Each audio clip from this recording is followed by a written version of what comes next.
Knock him out, boy. Knock him.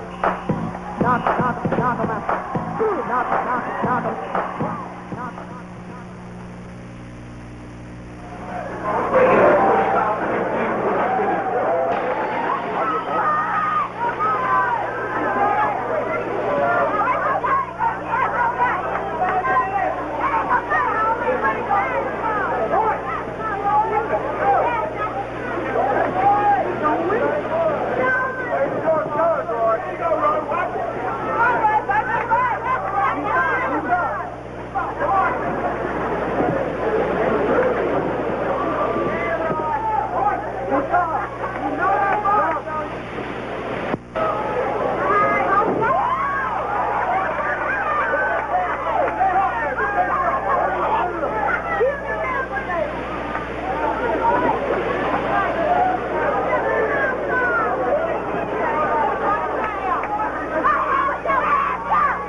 Knock him out the ring, Roy.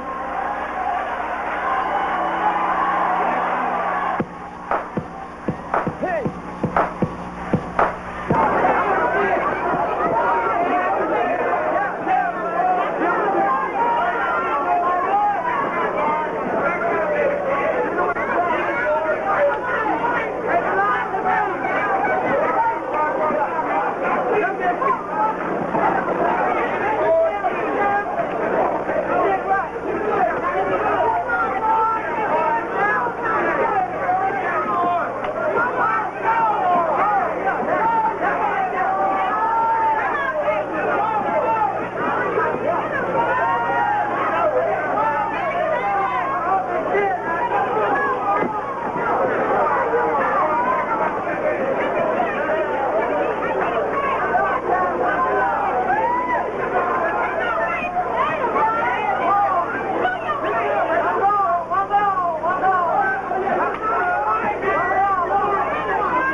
As for William Hutt back home, I keep telling you, don't bet $50 on Roy Jones, James Toney, but you don't believe me, so please tell him not to bet.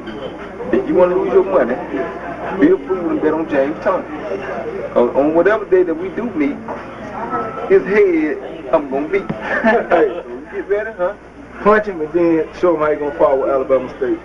No, I ain't gonna have to show him, man. All I want to tell you, you bet your money, you're in some trouble because you're gonna lose. You'll be right along with him, losing everything. You got a $50, and he's got a 5 of the most delicious round here. Like, you know what I'm saying? Don't do it now. I'm telling you, don't do it. All right.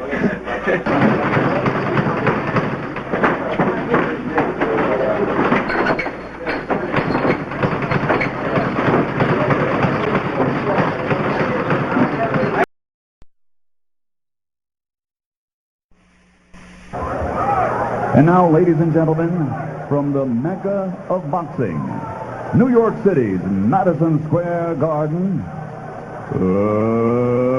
let's get ready to rumble!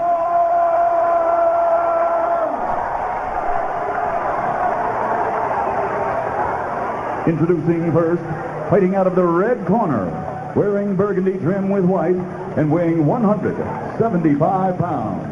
In 1988, he won a silver medal in the Olympics, and now, as a professional, he has 36 victories, 31 by knockout, with only one controversial loss, and he has picked up 4 world titles. Ladies and gentlemen, from Pensacola, Florida, presenting the 4-time world champion and reigning and defending WBC light heavyweight champion of the world, Roi Jones Jr.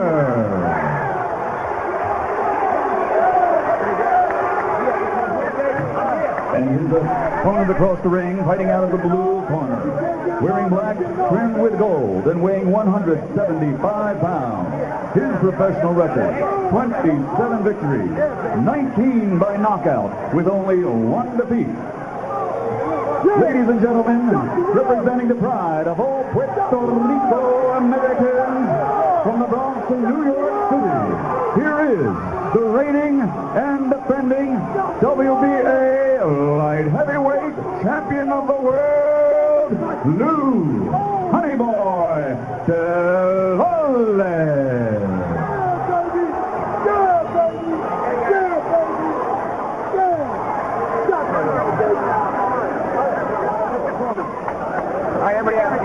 Everybody out.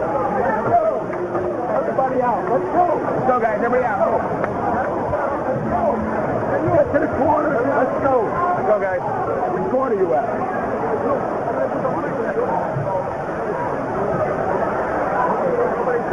Everybody outside the ring except for the second.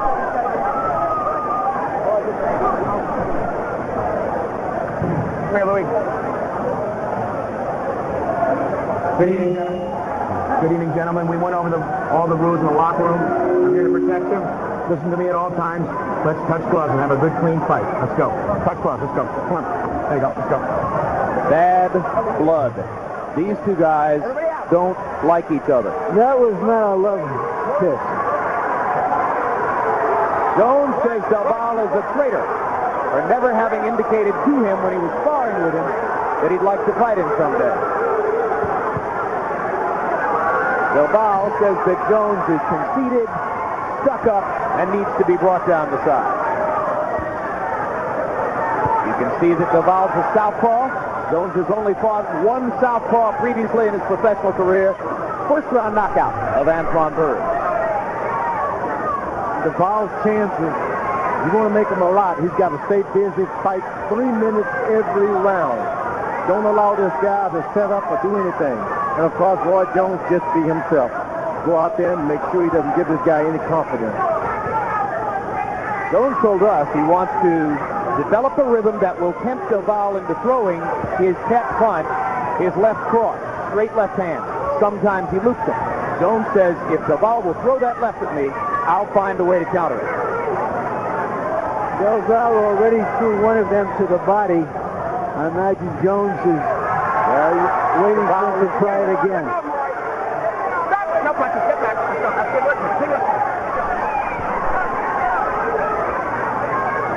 in the first non-toe Griffin fight before the disqualification and in a previous bout against Mike McCallum, Jones showed a tendency to sometimes stand against the rope and take punishment. Duval will be hoping for that. He needs to stay out of the center of the ring. Duval shaking his head no at Jones's right hand, and Jones leads with it again. But Jones did what he should have done earlier. Take the confidence away from this guy. Don't allow yourself to be hit first. Someone's got to land the first punch. Always let it be you. Roy threw a lot of jabs, an uncharacteristic jab output of close to 20 per round in his last fight against Virgil Hill. But against the southpaw Del Valle, he may not use the jab at all. Come on, Roy. Come on, Roy. Fight, guys. That's it. Don't put that in a break, Roy. Come on.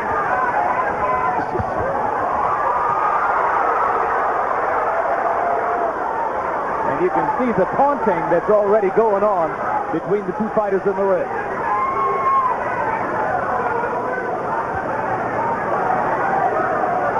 Duval is not able to stop Jones from jumping on him, but he's got to make certain that he gets right back as soon as Roy Jones finishes. Be the first one back.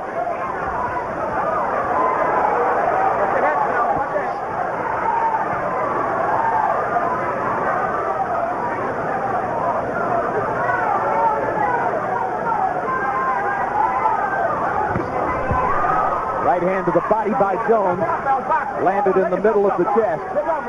A little bit of a tactical battle so far because both men would rather counter than lead.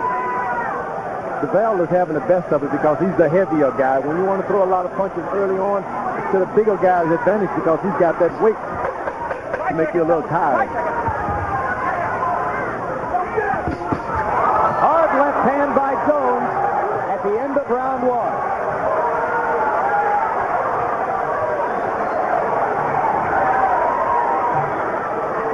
All right, baby. Reach your mind up. Bottom part of it. There you go. All right. That's good. Good. That's good. All right.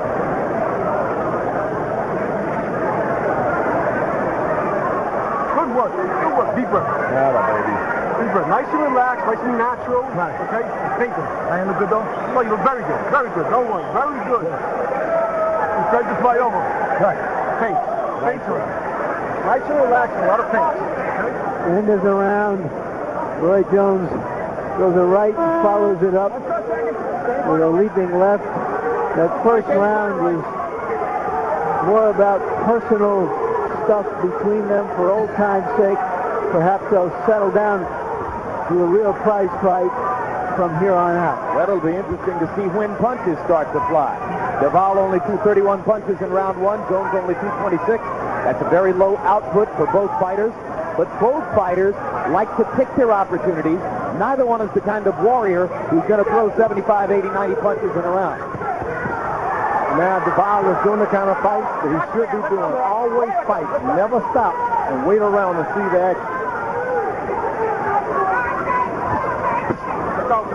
Body punch from Jones.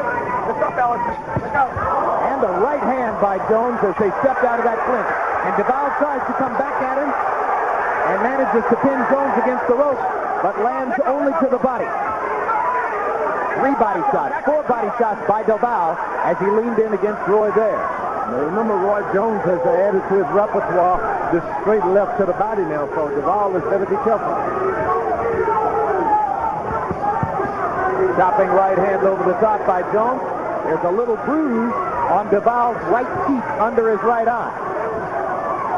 The two men's heads came together over here against the left rope.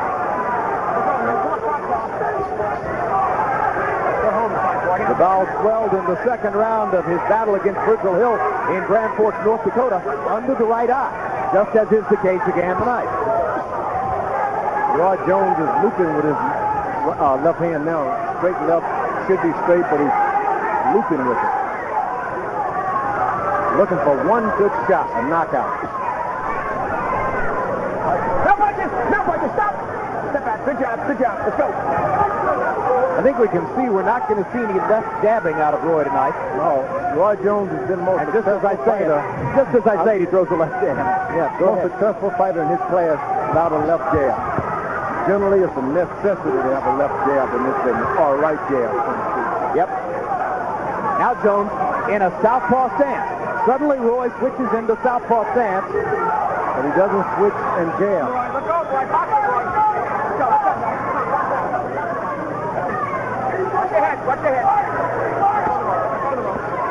The ball is doing a good job. Roy Jones sets everything down once his back touches the rope. Jones still in the southpaw stance.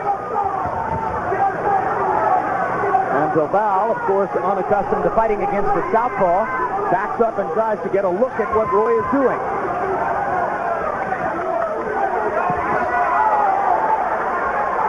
Hard left cross out of the southpaw stance by Jones. And he starts jabbing with the right hand.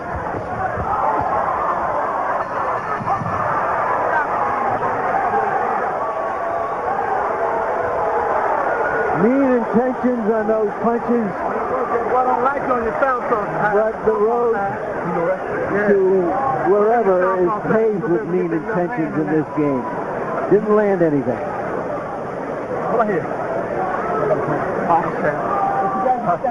Okay, you told us, bro. No, that's good. Look your jab on your southpaw side, though. Make him go for it. Keep working that jab. Go. Yeah, go. Keep on little jabs. Little jab. Little fast jab. Yeah. You got to do it.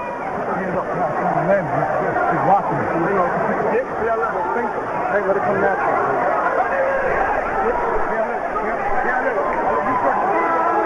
Come on. Well, it'll be interesting to see if Jones comes out in his natural conventional stance or if he comes out to fight a full round as a southpaw. He's starting off in his natural stance. But you heard Alton Murkison, his trainer, telling him to keep throwing the right jab once he switches southpaw, and there he goes. And Duvall immediately attacks when Jones switches feet and tries to land the left over the top. Straight right jab lands for Duvall. Jones retaliating with a left across the top. Larry Merchant, you were highly critical of Oscar De La Hoya last summer when he went to a southpaw stance against Pernell Whitaker. What do you think of Jones doing the same thing here? Well, we have never seen De La Hoya doing it before. We have seen Roy Jones do this before. Sometimes it can be an act of panic because you haven't been able to do what you normally do. I thought that was the case at the time with De La Hoya. But let's see how effective Roy Jones is at it. Why would the most dominant fighter on the planet beneath the heavyweight division have to change to the other guy? Why does he make the other guy change to him? Well, this guy's an athlete. Basketball, football, anything. So it's probably natural for him to do things that no one expects him to do. And you saw the exchange along the ropes. Del Valle getting the better of the first half of the exchange, and then Roy Jones turning the tables as it closed out. If Duvall is able to come back and jab or do something after Jones finishes his stuff, he can be in good shape when this fight wears on. Jones with a right hook out of his southpaw stance and the left cross there. Duvall trying to indicate with his facial expressions to Jones that Roy's not getting anything done with this unusual strategy of having switched to full-time southpaw in the third round. And Jones trying to leap and land that left across the top. You know, the way Roy Jones fights, it's so unorthodox, throwing so few jabs, it almost seems that it doesn't matter which side he's fighting from. He's an athlete. Some of these guys are so athletic that generally most fighters start off in the southpaw position anyway, and they have to be corrected. So he's probably spent a lot of years doing that in the gym anyway. You know, if he was a writer, he could write scroll from left to right or right to left and write a great book either way. Now, this is the only time that Duvall is effective, when he keeps Roy Jones against the rope. Get him there and keep him there. It takes a lot of energy to do that. No punches, fellas. No punches. Just watch ahead, okay? Let's go. Round three coming to a close. There haven't been a lot of clean punches landed. There's been a lot of mean glares between two fighters who clearly are not friends.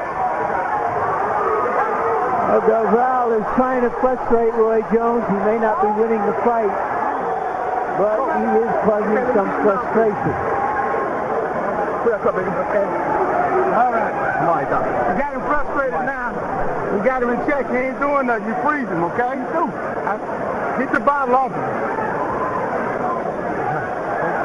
Think him if you don't want to do anything. You don't want to go to punch? Think him. Deep breath. Deep breath. Doing good. Okay? A little more faking, a little more jabbing. Go the left to the body. But keep the hold on it. Left to the body, left to the jihad. Watch it. When you're ready.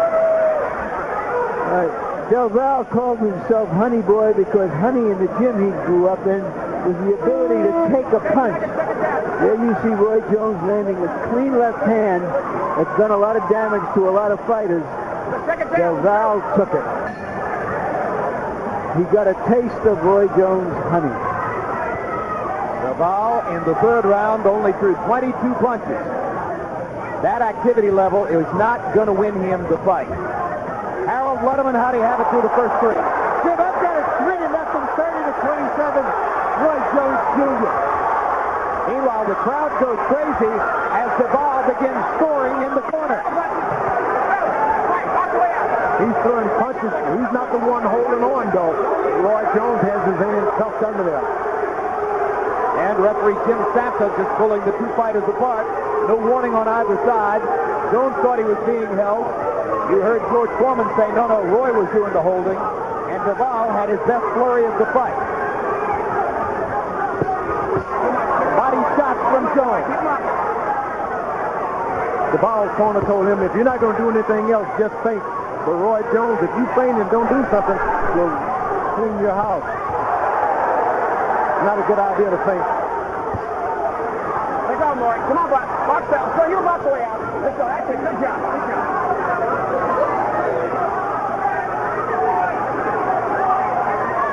I've always thought of Jones as one of the masters of feinting other fighters. Del Valle said he's susceptible to feint. You can move him around by feinting him. Yeah, but Roy Jones fights such a good fight with his eyes that you're not going to trick him much.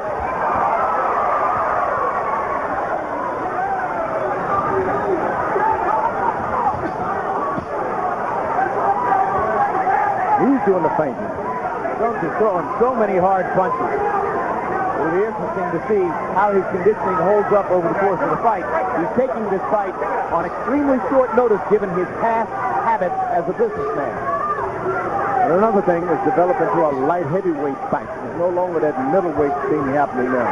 So this is not good for Roy Jones. He's going to have to keep his quickness up, not go into the corners and allow this big guy to hit him in the side. Good body punch by Roy Jones. Another good body punch. Jones going to the middle of Del Valle's belly with success. Over and over. He's landed about 5 excellent body shots in this round. And that's what it sets up when you land to the body.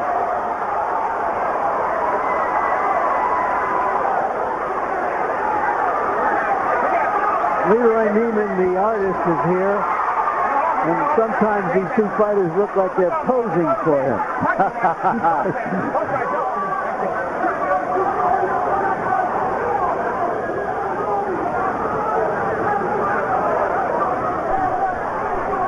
Roy Jones takes such hot shots that you got to be active. You got to be doing something all the time. Otherwise, you can get hurt.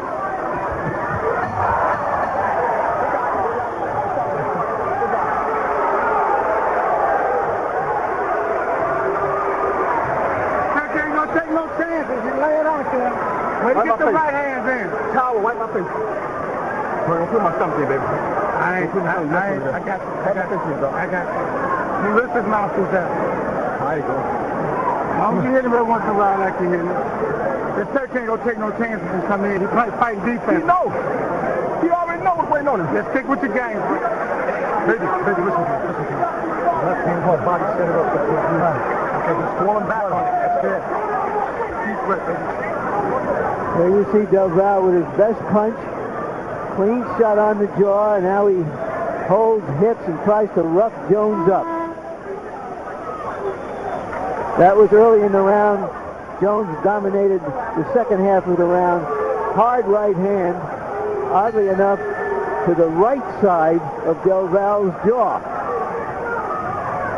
This is a fight that in some passages is so awkward and unorthodox, you don't know which punch is going to land on which side of the fighter, George. And Harold Letterman's card still clean as he gives every round so far to Roy Jones. George? I agree.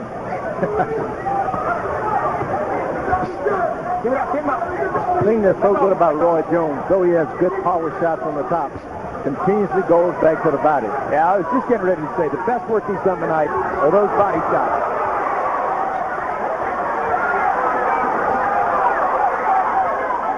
It's been 16 months since Jones's disqualification against Montel Griffin in the first Griffin fight. Coming into tonight, he had fought 12 minutes and 42 seconds total in those 16 months. So he's already fought more tonight for a longer period of time than was the case in the whole 16 months since his only loss.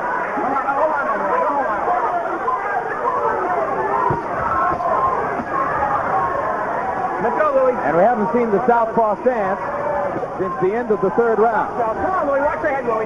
Watch it. So Jones is going back to his conventional style now after having given Delval something to think about with a round and a half of southpaw fighting. Now he's got his eyes wide open on Delval and landing with those straight left hands. Jones with some showmanship and a repeated series of right hands. And Delval trying to indicate that Jones isn't doing damage, but he's landing and landing again. I don't know if this is a dance or a fight or both. A dancing fight. Well, Roy brought an entourage of rap musicians with him tonight. He's trying to impress them on both fronts. Footwork and fist work. Some strange stuff going on in there. Good straight left hand to the body by Delval that time. Once the guy goes off on you a few times, just go back to his body. Don't get excited.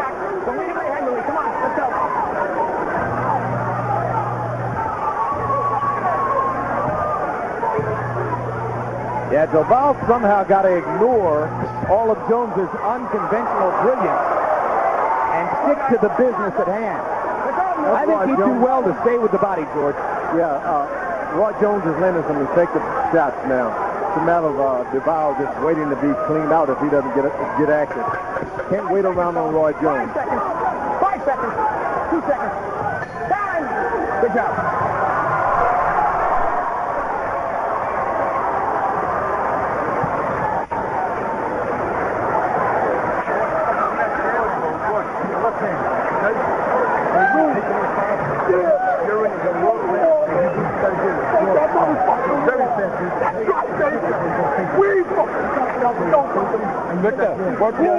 Water, baby. Water.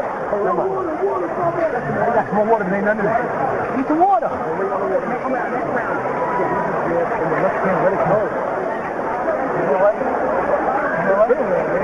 He's doing real good. Very, very good. There we see an Apache dance of violence before he punches. And later in the round, he lands a clean right hand right there.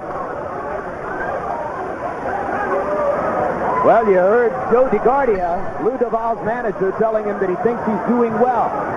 But Delval only threw 26 punches in the 5th round. He's threw twice as many. Yeah, he's averaging 10 punches landed per round. That won't get it. But Delval, as he put it, although he's making by far the biggest purse of his career, a total of $850,000,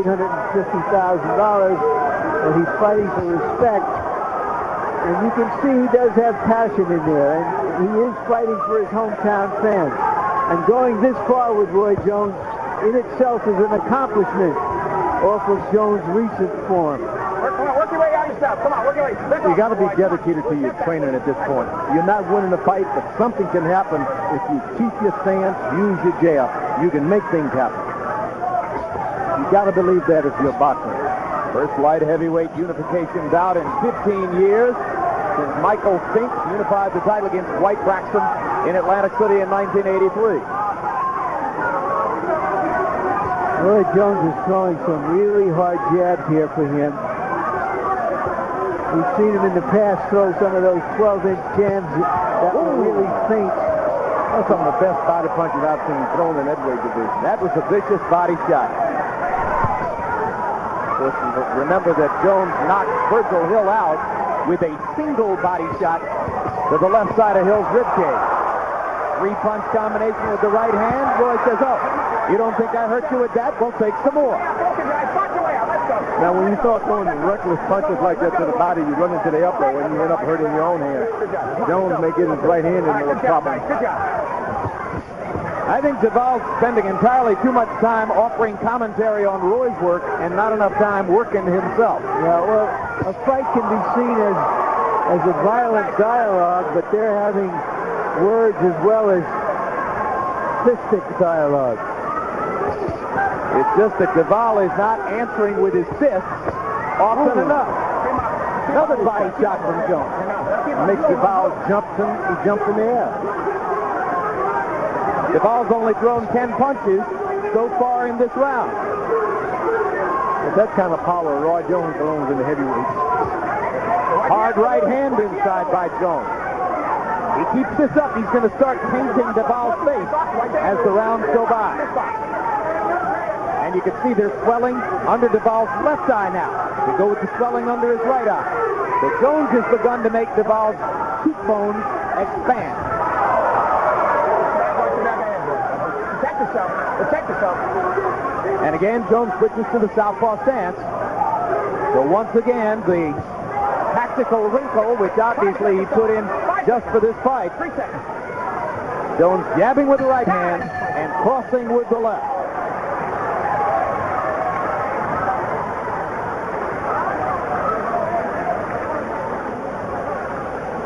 Oh, lefty, I know he's picking it up. He's picking it from up.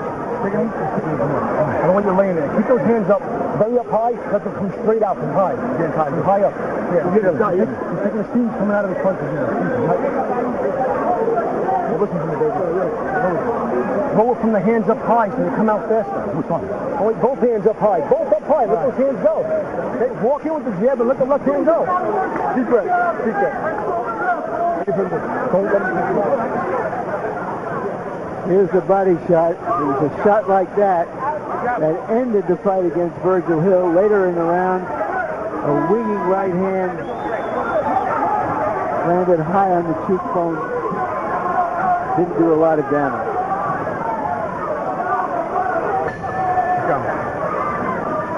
Round 7 begins. Harold Letterman, how do you have it through 6? 6-0. 60-54, Roy Jones Jr. Jim, I wanted to say the last time before that action heated up that I think the reason Roy Jones went southpaw was definitely because Louis Duval would come in. When Roy Jones would be squared up right in front of him, good shot by Duval. And in order to get away from Louis Putnam, he went southpaw. I think Duval actually believes that Roy Jones is tired. I think you may be onto something there, Harold, and I think you are too, George, as Duval suddenly awakens to new aggression. Ooh. Body shot. And Duval beginning to ask referee Jim Santa for a little help against the body shot, and you heard Santa say no, it was right there. Jones going back to the body, pumping the left hand. Let's go, Will.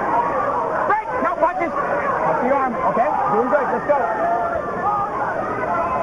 This referee, Santa, was scheduled to be the referee of the heavyweight championship fight between Evander Holyfield and Henry Akinwande that was canceled here June 6th. Duval's going to have trouble punching if he jumps in the air every time Roy hits him in the body, George. Yeah, that punch will make you jump. He believes that the punches are going too low. Duval does. The referee seems not to think as much. Wait a second. Time, give me a foul. Time now to try to wipe a wet spot in the ring. So yeah, Santa was going to do Holyfield Akinwande before that cancellation. Therefore, it's appropriate that he gets to do the next big fight here in New York, and this is it.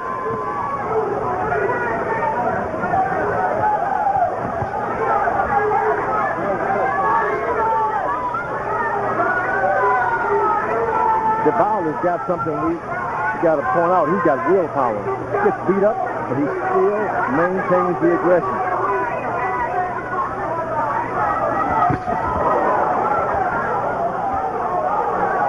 Jones's right hand landed on the shoulder. And Roy back in his conventional stance, but still with that unconventional game out of it.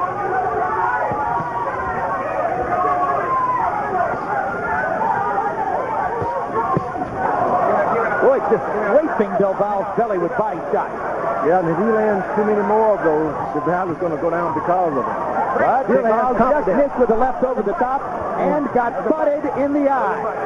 So the heads do come together, and it's Lou DeVal who pays the price. He has cut many times before. I thought I saw Roy sort of apologize to him.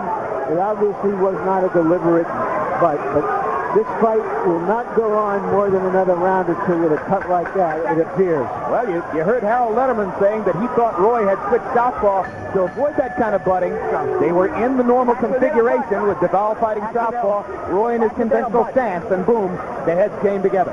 As had been the case once back in round number 2, before Roy went to the southpaw stance. Accidental button. What's the low? Stay together and listen to Joe. Al Gavin, one of the very best cutmen alive, going to work for Lou DeVal. He's going to have to do as good a job as he's ever done before on an eye to make this one work. No, accidental. Very, very bad cut. I know, I got it. Okay. What's this low ball? I got it. Doc. Do your magic there, Al. Well, let's take a look at the butt, Larry. Now, there you see, left-hander against a right-hander. They both start to throw punches and come in at the same time. Result, blood on the floor, blood on the eye. Keep the head up to start. One of the unfortunate realities of the sport. All right, Harold, now we're past the midway point of the fight.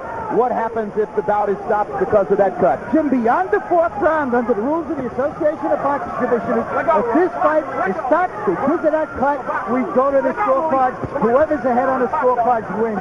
They don't deduct any points, from uncut guys or anything like that, but they will go to the scorecards in case the fight is stopped, on account of that accidental headbutt. And just to reaffirm, your scorecard's still a shutout, right? Absolutely. 7 rounds to nothing, 70-63. So Jones is in a good position if they stop the fight. And in the last round, DeVal only threw 21 punches. That's after he threw 15 punches in the round before. He just hasn't been able to mount a consistent attack against Jones's body assault. Well, his hope was, as I suggested earlier, Jim, frustrate Roy Jones, hope that he's in better shape and make something happen in the second fight. Doesn't look like that's going to work. He has to throw everything, all caution out, and try to get some damage in, make something happen here very quickly. Good body punch again. DeVal literally cringing when Jones comes at him with the right hand to the body. Jones is going to feint that straight right hand pretty soon and go straight up top. And he won't have any problem landing it.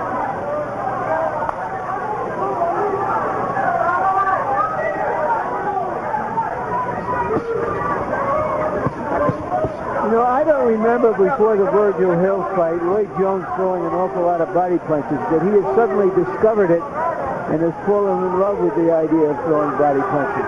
Once you see those kind of returns, you have to go back to it. Well, he really developed a respect for Mike McCallum when he fought McCallum and spent time with McCallum before the fight. Maybe McCallum, one of the great body punchers in the last 25 years in the sport, said to him, Roy, your life would be so much easier if you do what I do.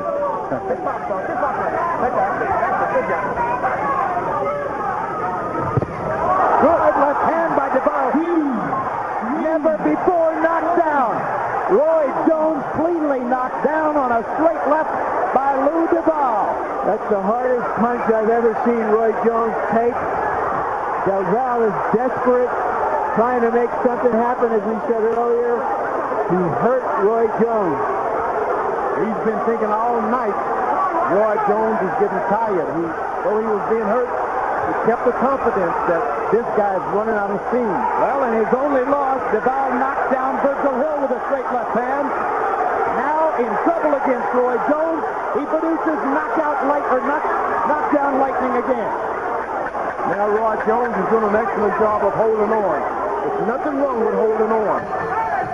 It's professional, right? Yeah, you go to your corner now. That stool should be in the corner before he gets there. Duval earned the applause of his fans with that tremendous punch. What a tremendous punch. What a shot. Just a devastating left hand. All right, a slam dunk. Keep your hand.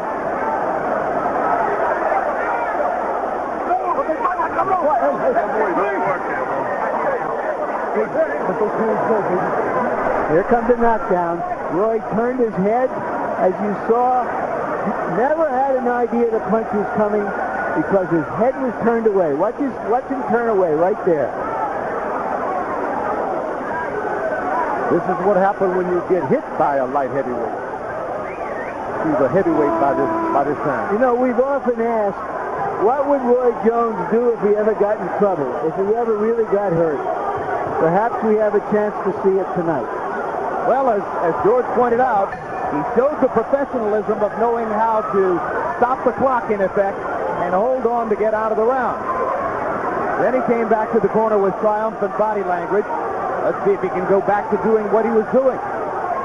Now he's going to have to use this jab, respect this guy, because that extra weight, Duval has something left in these last few rounds. Well, and we showed you, Duval put on 17 pounds since the weigh-in and came here tonight at 192, 8 pounds more than Jones, who weighed 184. Aha! There's a wet spot there, and that is exactly the spot at which Jones went down. Not to say that it wasn't a great punch by Duval, but there is a wet spot.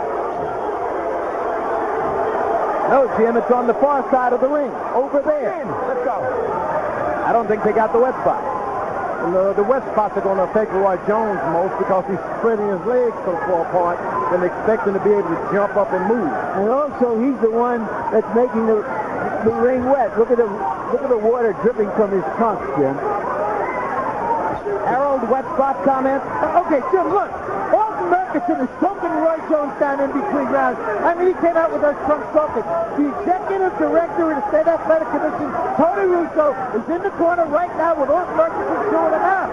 The reason they're slipping is because Jones has got so much water in those trunks that it's dripping off. There's water all over the ring, and it's slipping on the wet spot. Tony Russo is giving it to Alton Murchison with both barrels right now. Well done, Harold. Russo thought his hardest job tonight was going to be to clear the ring before the referee's instructions. There's that slippery ring again affecting Roy Jones. Nabor should be working his jab, forgetting everything else. That punch will come again. Jones going back to working straight rights and not to the body now. He's going right at Lou Duval's bruised and bleeding left eye.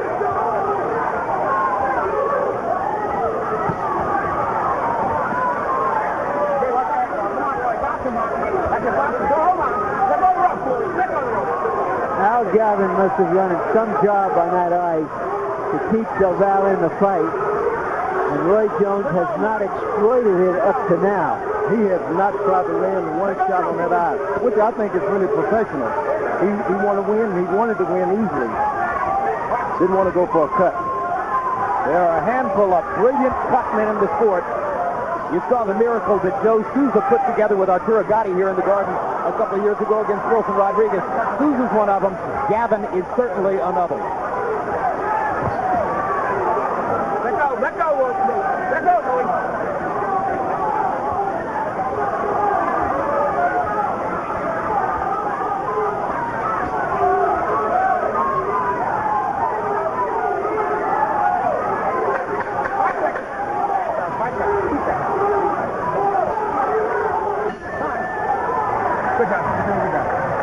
Roy dealt with the knockdown by being just a little bit more cautious. Don't worry about trying to hit this figure with no big shot. Let's hit him with a lot of small shots. He took some good shots, okay? Put the towel on his shoulders, man. On his shoulders. Okay, go ahead again. You got it. I'm here. Okay. If we got 3 more rounds, if we got to get him back in big shots, just touch him on the way. Clear to go. And think with it, and use the left hand. Right, baby, just like in the gym. Deep breath. Doing beautiful. Beautiful. Use those hands, use those hands, baby. You gotta use those hands up, and use the jab. Work on this round.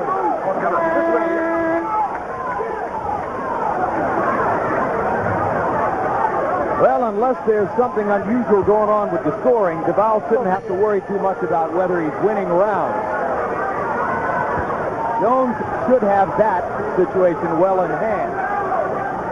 But the first fight was scored much more closely by the official judges than would have been the case here among us at ringside. And let's see how Harold Letterman has it going into the 10th of a scheduled 12. Harold? I got right way ahead. 88-82, 8 rounds to 1, Roy Jones Jr. I think he's in complete control of the fight outside of that 8th round when he got dropped. You know, he just keeps landing his stronger, harder punches. Maybe he's got to pick up the action and try and get him out of here. But I'll tell you something, in that corner again, Ferguson was taking out water and dumping it over Roy Jones' head, and he's doing the same thing. He's soaking that ring down. Hope somebody doesn't fall on his face, Jim. But Roy Jones is out punching him. All right. Lou Duval's never had a knockout beyond the 8th round. He probably needs one now. Jones looking down at wet canvas underneath his feet. I think that Roy Jones fell asleep in that round. He got knocked down. Now he's alert. He was counting on the referee, maybe looking at this guy's eye too much. And he certainly started to do what you suggested. When he was landing those straight rights to the body, you said he was going to come upstairs soon. Now he has made that change. It was time to do that. But Duval has got no respect for Roy Jones' power. Doesn't matter how hard he hits him, he comes right back and try to get one in. Well, but not often enough to throw punches and bunches. I mean, Duval is still throwing 20, 25 punches around. It's not an activity level that's going to win rounds for him. Well, at this point, he's looking for a knockout, no doubt about it. He knows now that he has the power to put this guy down. And every time the referee stops this fight for any reason, it's the Roy Jones advantage. Stops the action for anything. Roy Jones benefits. Time. Fix this. And this is going to be a loose tape on the glove situation. So Jim Santa with a lot of situations to deal with tonight in a very active evening of refereeing. I kind of like the work that Santa does. I particularly like the way he apprises the fighters carefully as to how much time is left in each round. He's a good referee. There's been some good referees tonight. Period. Elmer Campy Jr. learned from his dad.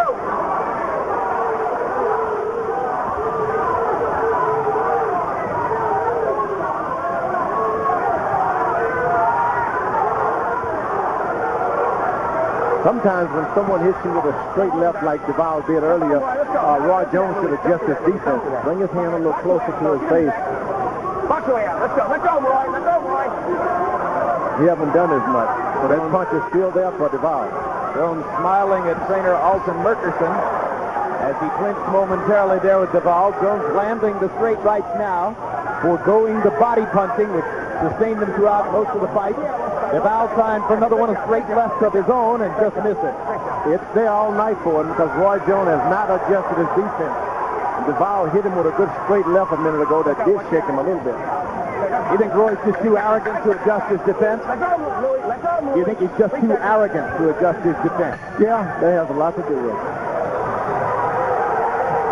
Next month, Boxing After Dark returns with the exciting Arturo Gatti. Just mentioned him a little while ago, facing Ivan Robinson in a lightweight matchup, and junior middleweight sensation Fernando Vargas taking on Jose Antonio Rivera. Saturday, August 22 on HBO. Fernando Vargas, if you have not seen him, you book this day right now and make sure that you see Boxing After Dark because you must see Vargas. Absolutely, no worries about it. You're still going to be a movie actor, and you're champion with 2 belts.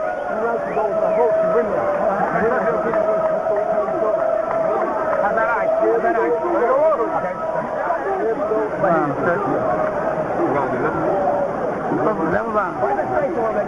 Okay. Okay, pull this stuff. Let's go. Okay, wipe it down. Good job. I don't think I've ever seen a corner do a better job on an eye, because that was really, really an ugly cut. It was a deep cut.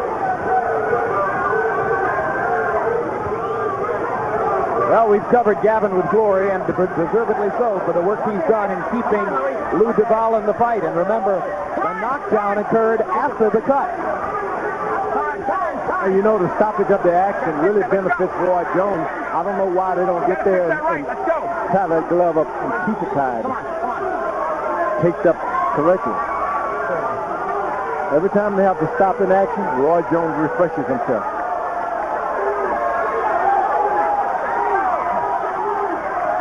And you don't want a Roy Jones refresh. You know, early on in the fight, Roy was trying to put some serious hurt on Del Val. We heard that rap song, KO in 2 rounds. It appears now that he is satisfied to go home with the victory. If he gets a big opening, he might take it, but he's not pressing the point anymore. And surely the Duval contingent will lobby for a rematch. Oh, maybe not. Great right hand landed for Jones, and another delay. This one may have helped Duval. Well, those delays should have refreshed Roy Jones, I'm telling you. Every time a delay comes, Roy Jones gets a little energy. That's the 5th delay I count.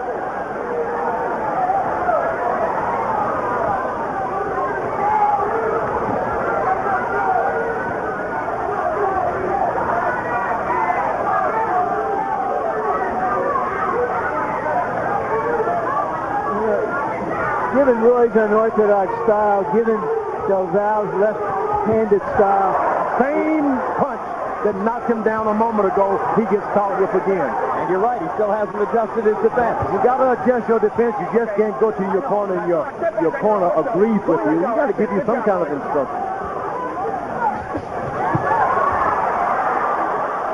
But just as Duval has been able to land hard left, Jones is able to come back with hard right. Duval jumping off the canvas to try to protect himself against body shots, which is why Those body punches are so... The day I see you jumping off the canvas, the day you see me jump. you think he's trying to make the body punch land low by jumping up over it? Well, it throws Roy Jones out like a moving target.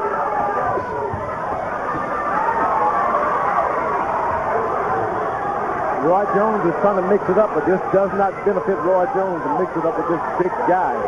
This guy has shown that he has power. It's a matter of just picking that right hand up and just putting it on the opposite side of your face. You don't get caught anymore. Look out, Louie. Come on, Roy. Get your arms back. That's it, fellas. Good job. Good job.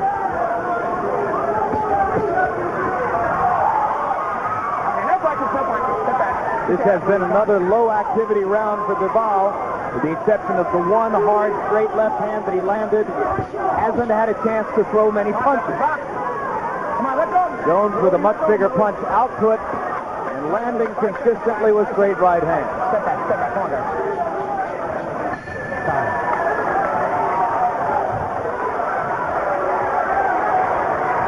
Well, I don't think Roy Jones Jr. expected to go 12 rounds tonight. One round, baby.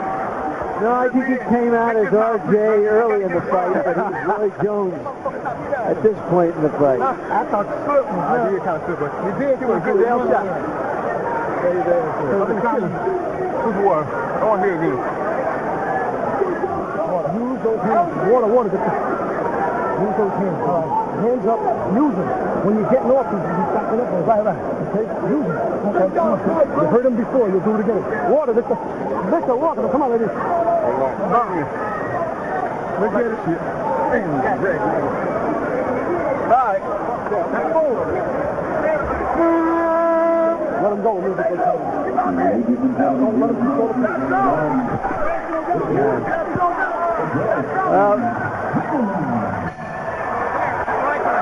Del Valle is in the position that David Reed was in during the Olympics, hoping that one big punch can turn around the result. 12th of a scheduled 12. Lou DeVal needs a big left hand to score the upset victory over Roy Jones. Jones needs to hope that he's not going to be victimized by a hometown Gardenside decision against him. But these are WBC judges, not New York judges.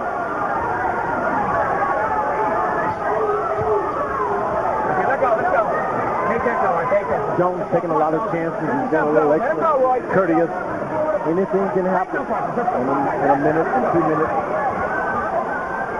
DeVal's corner told him, you got that straight left hand over earlier, you can do it again. Watch your head. Watch your head, Lou. Louis, watch your head. Come on. Come on, let go. Let go, Roy. Come on, Roy.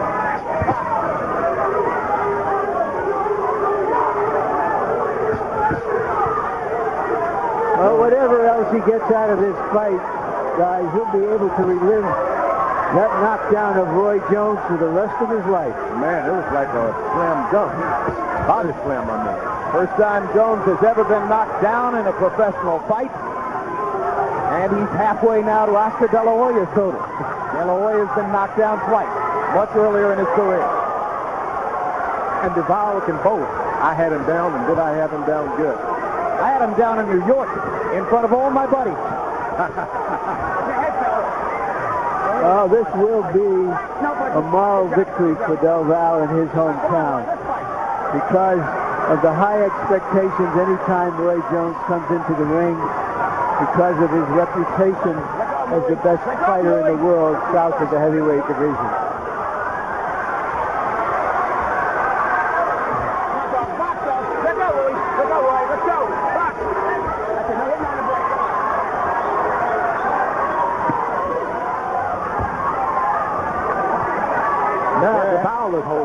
This is not what he wanted to do in 42 seconds left.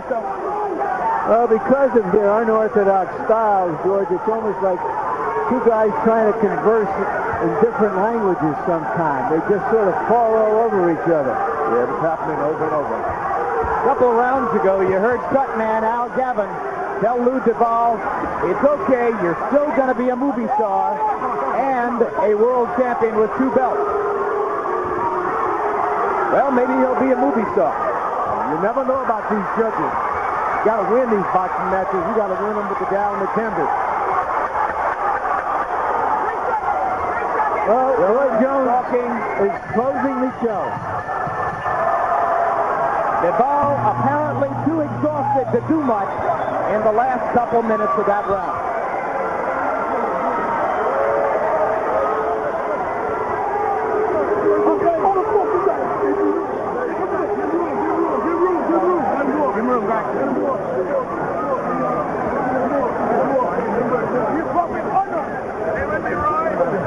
The tall gentleman talking to Lou DeVal. That's Al Gavin, the cut man who heroically kept DeVal in the fight and gave him his chance to knock Roy Jones down.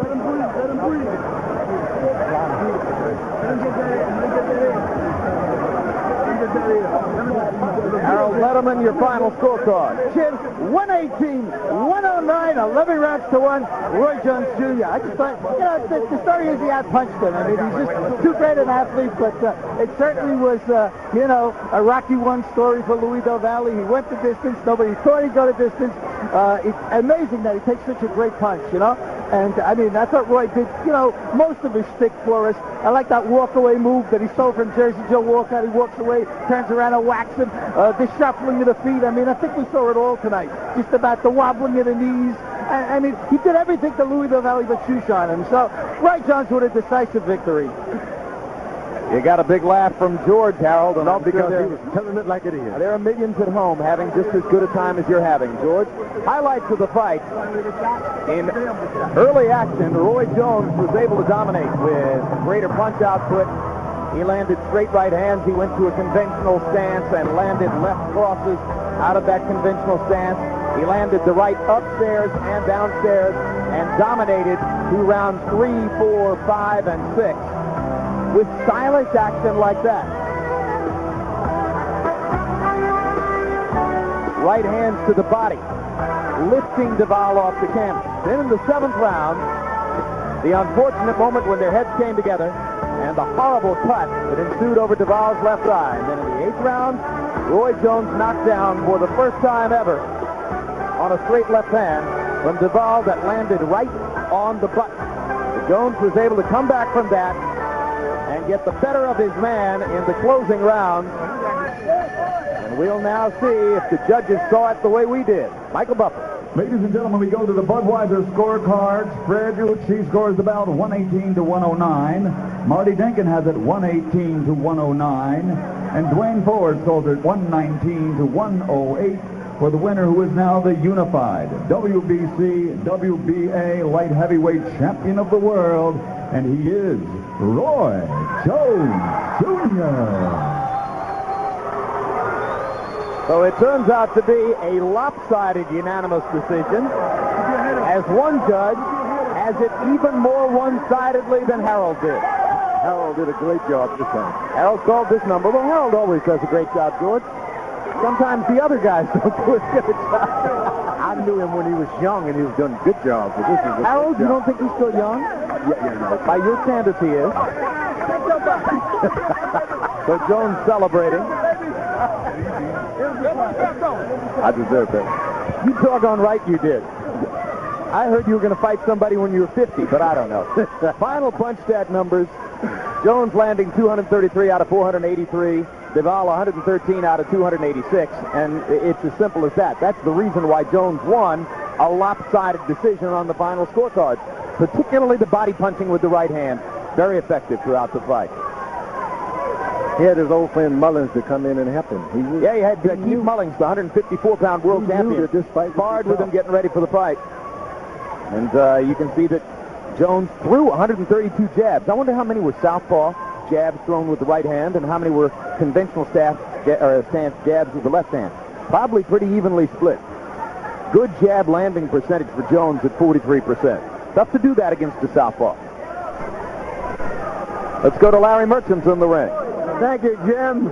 Congratulations, Roy. You got more belts than Saks Fifth Avenue hanging on you tonight, but that was, well, you describe it. You wanted to go out there and get him quickly, but he was very tough to get. Well, I really wasn't going to be at first. I take time out and thank God for giving me everything I got. And still the baddest man on the planet. But that's why I don't want to fight sparring partners. Sparring partners know you. Eventually they've learned enough where they can catch up with you, catch you with something good. He caught me with a good shot, but I'm a shoot champion. I won't stop. I won't quit my heart. Everybody wanted to see how Roy Jones was going to deal with some kind of adversity one of these days, and you finally had it when he knocked you down. What was that like for you? I was shocked. I was like, dang, that's a real good shot. You know, I looked at the shot. Boom, caught with a good left hand. I said, oh my goodness, that's a good shot. And my foot really slid off from under me. And I said, okay, you know, I'll take this. I've been knocked down, you know, I'll take that. That's the first time for everything. I kind of expect something like that to happen when you fight a sparring partner, because sparring partners know so much about you. That's why I always vowed to myself I would never fight a sparring partner. But when it comes down to showing the world who's the best, pound for pound, you know, I had to go out and do my thing. He had something I wanted. I don't have a WBA belt in my collection. Now I do. How did that feel? I mean, were you hurt? Were you buzzed? It was a stunning shot, you know, and then it had you just, you know, it's like a flash knockdown. You get there, and actually, believe it or not, I had a premonition of that. I said I was probably going to get knocked down in this fight because he knew me so well, and I said, watch, if I get like a day, I might get knocked down. And I remember just saying that no matter what happens, when you get knocked down, get up and keep fighting with all your heart. You know, this kid knows you, but you got the biggest heart in boxing. He's a man. Keep going, and that's what I did.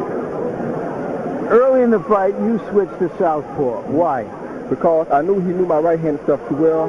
So I turned southpaw. I confused him a lot. I put a lot on his mind. It would be something that he's not used to seeing. It was a confidence killer. It killed his confidence to see me come out there and turn southpaw.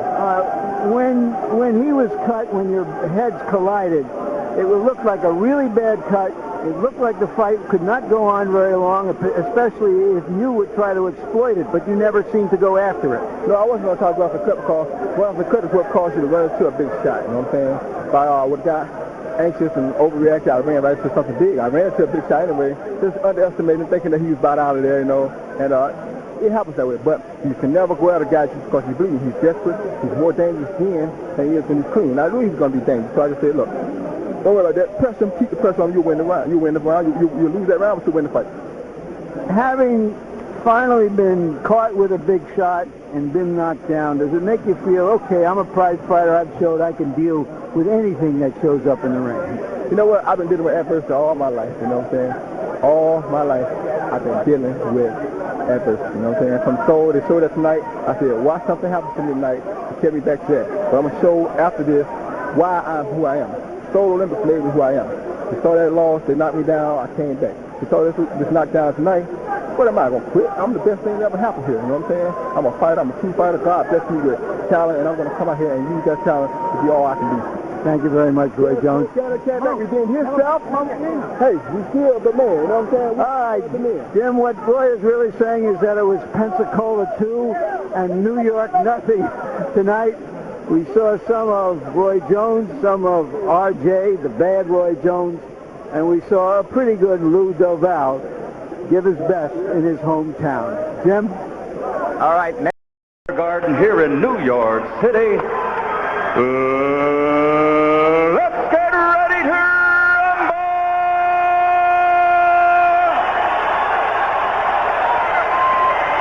Introducing first, fighting out of the blue corner, wearing the white and weighing in at 171 pounds. Originally from the Dominican Republic, but now fighting out of Brooklyn, New York. He brings an excellent record of 26 victories, 22 by KO against 4 defeats with 2 draws, and he currently holds the NABF light heavyweight title not on the line tonight. Ladies and gentlemen, introducing El Carombo Merky.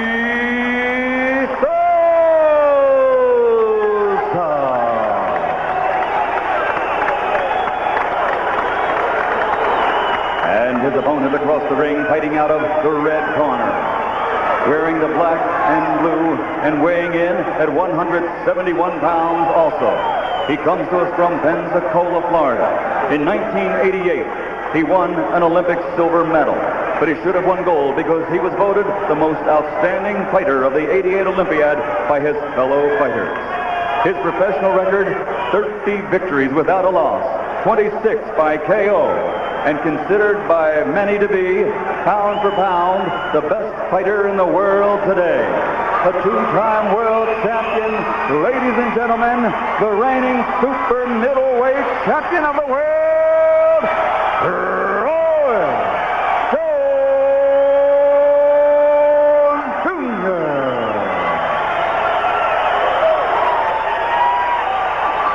Go, Bogner.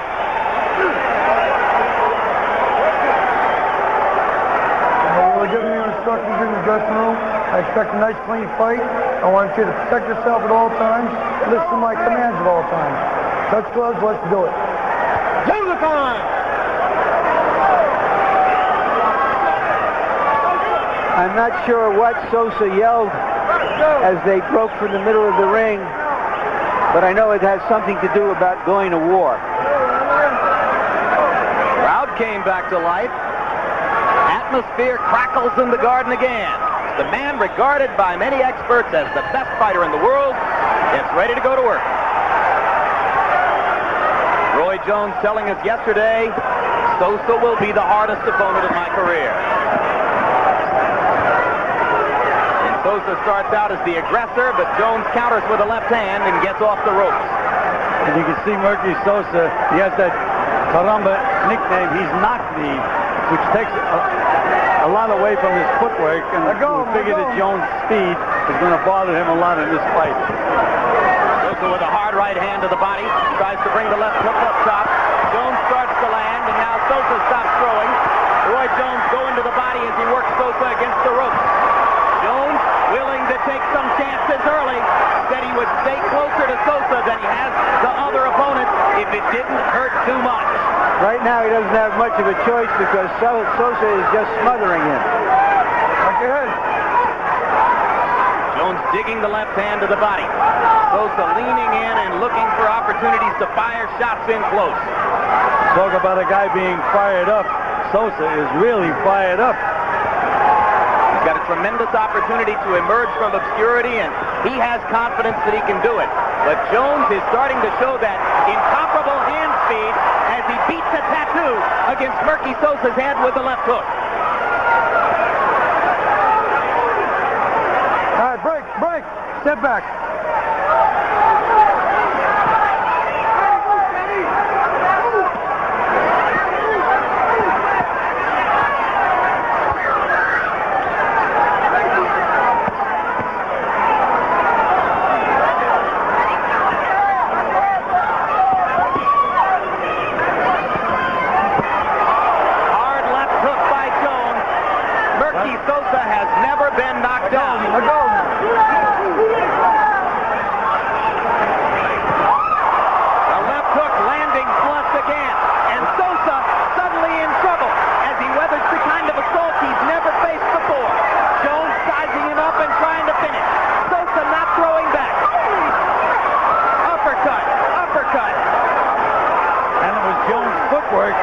That actually put Sosa in trouble.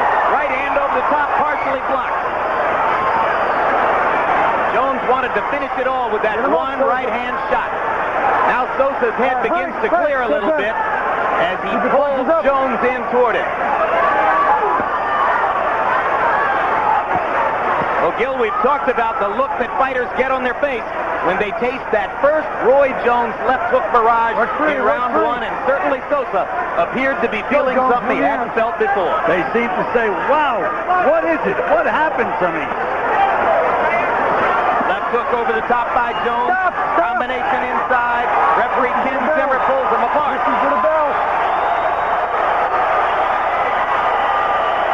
And as we go to Murky Sosa's corner, where the predominant language is Spanish, our interpreter is Hector Garcia.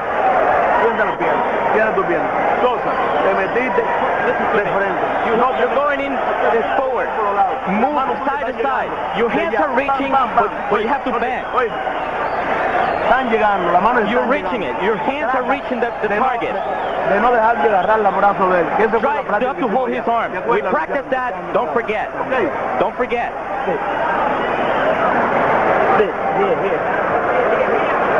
Sosa said he doesn't know he's in a fight until he gets hit.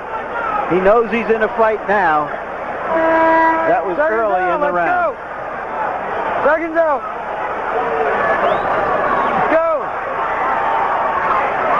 Round two. A power punch display on both sides. Between them, the two fighters threw only 5 jabs in the first round.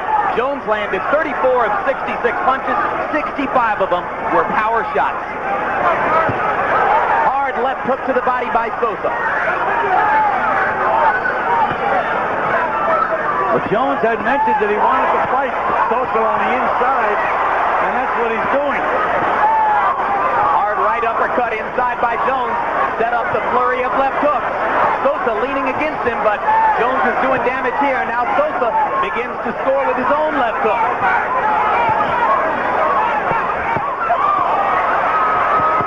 Jones using his withering hand speed to stun Murky Sosa again.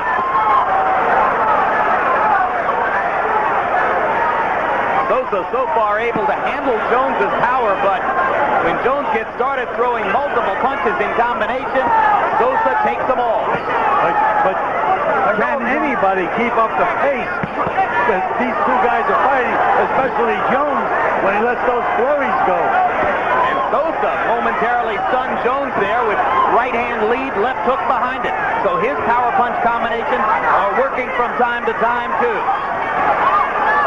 And now Sosa is starting to swell under the left eye. But you know something, Gil?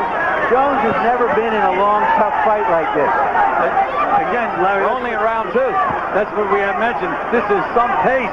Right. If this went on 7 or 8 rounds, I'd be curious to see how Jones responded. In fact, we've all wanted to see how Jones is getting hurt now. If both go 7 or 8 rounds, if Roy keeps landing like that, a sensational barrage of left hooks, and Sosa is stunned again. Sosa is called the head of stone, and now you know why. Watch your head, man. And Sosa trained for this fight by fighting Prince Charles Williams. Same kind of a fight. Right hand flash, and down goes Sosa. That's the first time in his career that he's been knocked down by a hard punch like that. All right.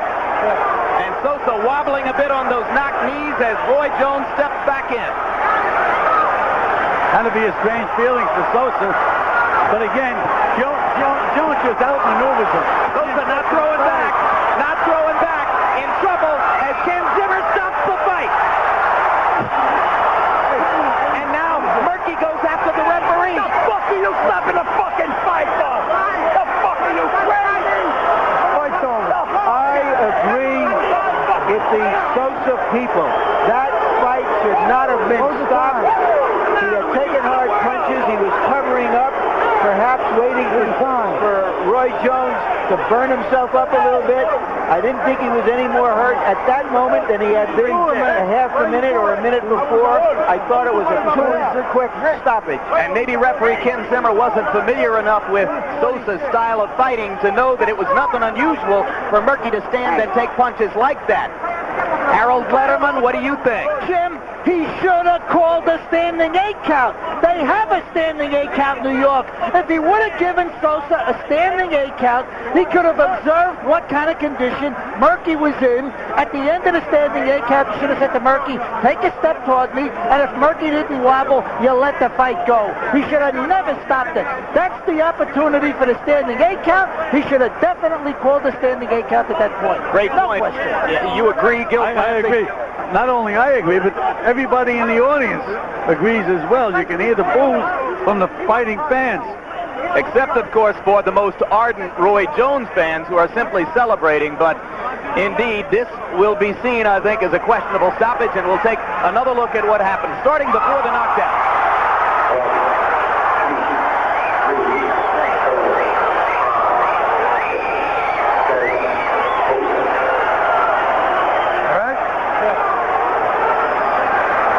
From this point forward, Zimmer's decision was that Murky just didn't do enough in return.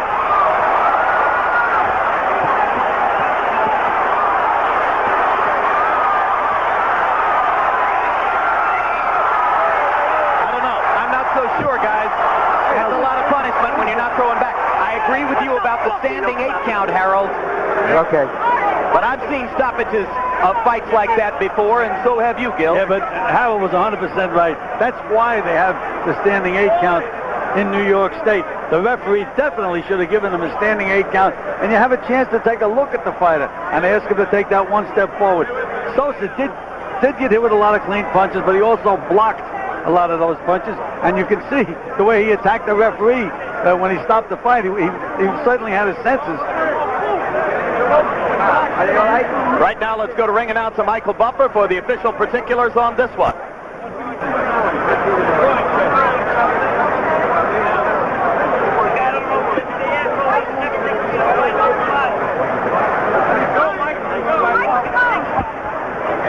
Ladies and gentlemen, referee Ken Zimmer calls a halt to the bout. The official time, 2 minutes, 36 seconds of round number 2. The winner by TKO, he is still the undefeated 2-time world champion, Roy Jones Jr.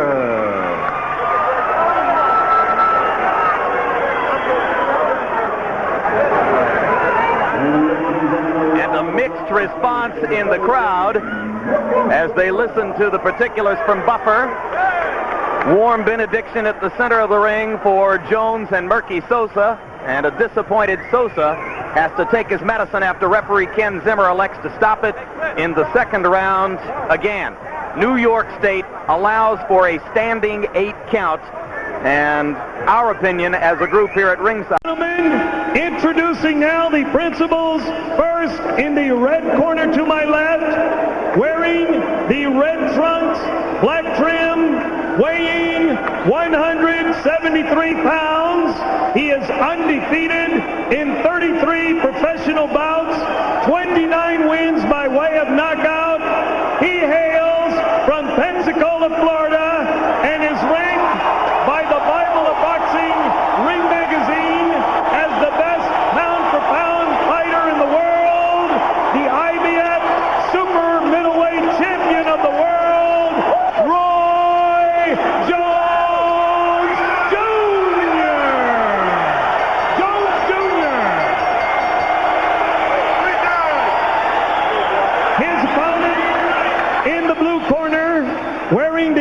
blue trunks, white trim, weighing 175 pounds. His professional record, 49 victories, 3 defeats, 1 draw. He has 36 wins by way of knockout. He hails from Kingston, Jamaica, but now makes his home in Las Vegas, Nevada.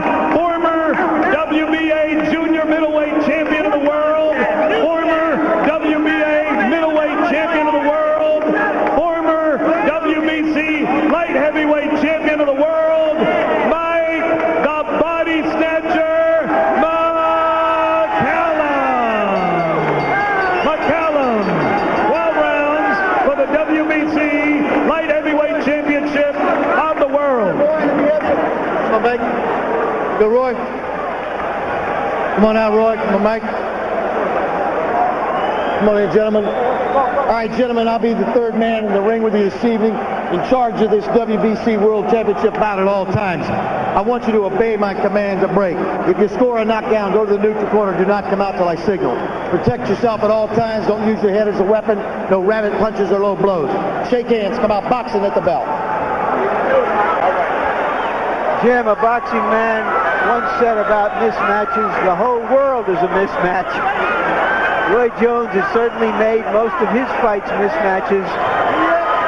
Can he do it to a crafty veteran like McCallum?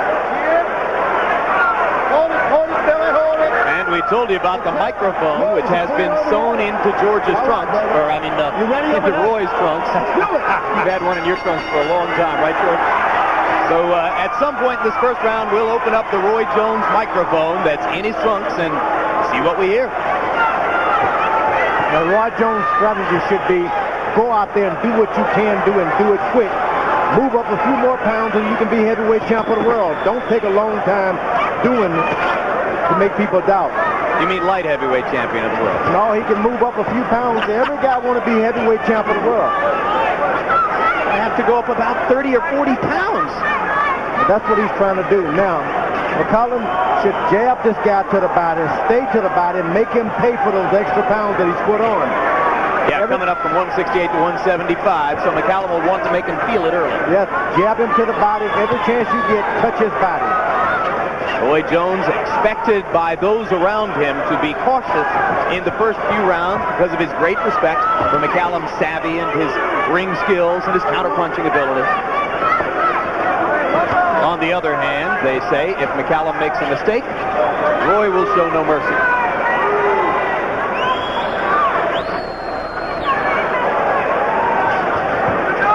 Roy Jones, when his back touches those ropes, he starts doing anything he can, so you got to be careful. Do what you're going to do it to him in the middle of the ring.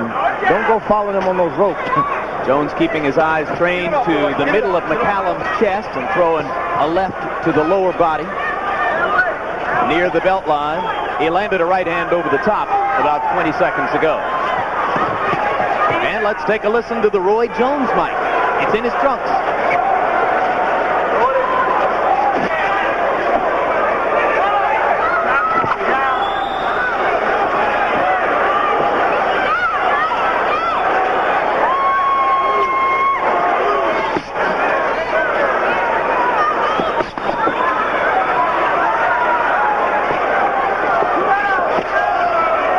Gives you graphic audio on the body shots. Now you can hear that punch to the body.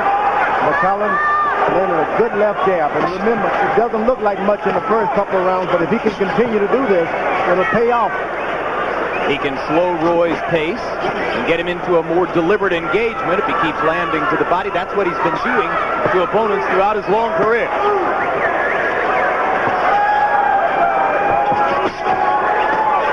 McCallum has to be careful, though. When you jab down, you got to bring that left hand back up quick. This is the most conventional 3 minutes of work we've seen out of Roy Jones in a long time. Mostly working off the jab in a very orthodox fashion, throwing straight left jabs and right hands. We haven't seen any of those triple and quadruple left hooks, which have defined his work against lesser opponents. Roy Jones loses very few rounds. That was one of them. That right hand to the body. Look at, but check this out though. When you shoot your jab, you're doing this, Roy. You can get your hook in off of it. When you shoot, okay, keep your right hand high. Keep your right hand high. But I'm telling you, even when you try to jab to the body, he'll reach down and try to get it. Okay, with his right. Okay, he'll try to reach down and get it. You can get your hook in off of it. Just keep working your jab and keep touching that body. That's good. Just keep that strategy going. All right. Once on a wali chini, jab, jab, once on a wali chini. Breathe deep. Beautiful, man. Breathe deep. To your right. Mountfish. Stay there. I don't know if Roy was paying homage to a great old pro in that first round, but it's time for him to make this a fight in the present and not from the past. Maybe he's not all that comfortable working in such a conventional fashion. By punch stat numbers, George Foreman, he threw 15 jabs in the first round and only landed one of them.